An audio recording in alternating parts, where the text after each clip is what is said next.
The last but not least speaker in this session is someone most of us know very well as well, Louis Nurse.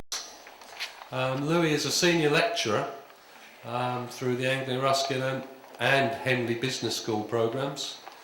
He holds a Diploma of Management from Henley Management College and an MBA from Brunel, specialising in finance and project management.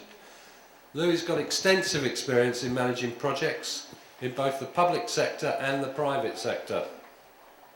He's currently pursuing a doctorate, a DBA through our DBA programme, and he is Director of the Special Projects Coordinating Unit in the Ministry of Justice, with a responsibility for the construction of judicial complexes in Trinidad and in Tobago. So a warm round of applause as well. Thank you for Louis.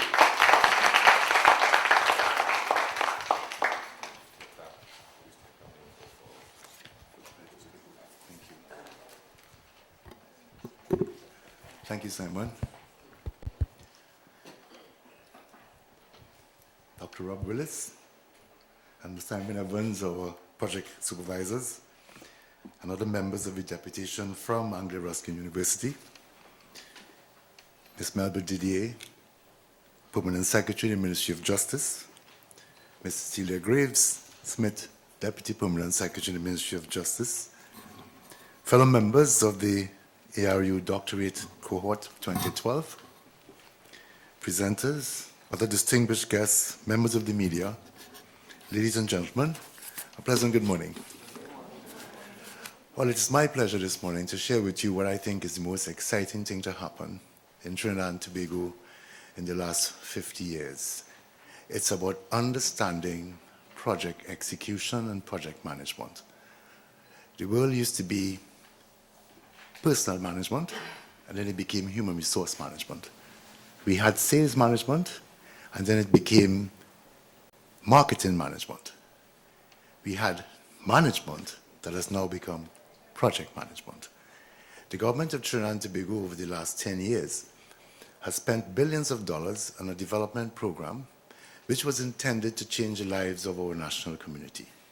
We are standing today in one of the examples of good project management, the Hyatt complex, and the complex of Tower C and Tower D, which now houses our parliament.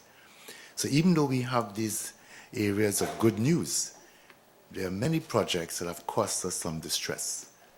Turuba Stadium started at 119 million. $1 billion has been spent, it's not finished. We've had towers across there, the custom excise tower, done by local contractors, not finished. So the question that we were trying to find out in my research is, what is the problem? If project managers are doing their jobs, if we have all this money that we want to spend on projects, at the end of the day, why aren't we succeeding? And what I found out is that the government is a sixth force in a small plantation economy like the Caribbean. And in our Caribbean, the government determines the future. They are the enablers, they are also the deciders. And in doing that, public sector project execution has become the catalyst for national development. The private sector, in fact, is a parasitic member of that process. The private sector is not driving development in the Caribbean. Governments are. And in doing that, we have determined that there are two levels of project management which I want you all to give consideration to.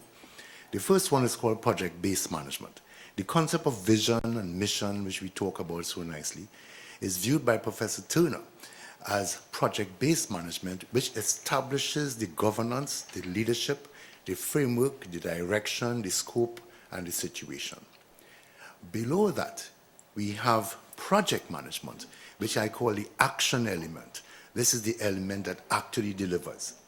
But the combination between the two, effective project governance and effective project execution, is what gives us project success.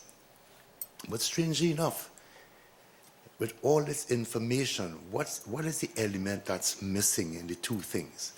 And then my research has shown that yes, we have strategy, and strategy is the direction and scope of a project. over the long term. So here it is, you have people who have set a long-term development plan with one output to create competitive advantage for our country, but also to enhance our competitiveness, which is our ability to go out into the global workplace, as I was referred to by my former colleague there. And in chatting about that, we are recognizing that for us to be competitive, we have to go to configuration management. How best are we using the resources of the state and the humanity in Trinidad and Tobago to give the people of Trinidad and Tobago their expectations? And Johnson & Scholes, this is what he talks about in strategy. In do that, this is where the future comes up. In other words, if I'm looking at the direction and scope of the future, in fact, the project manager is at the edge of change.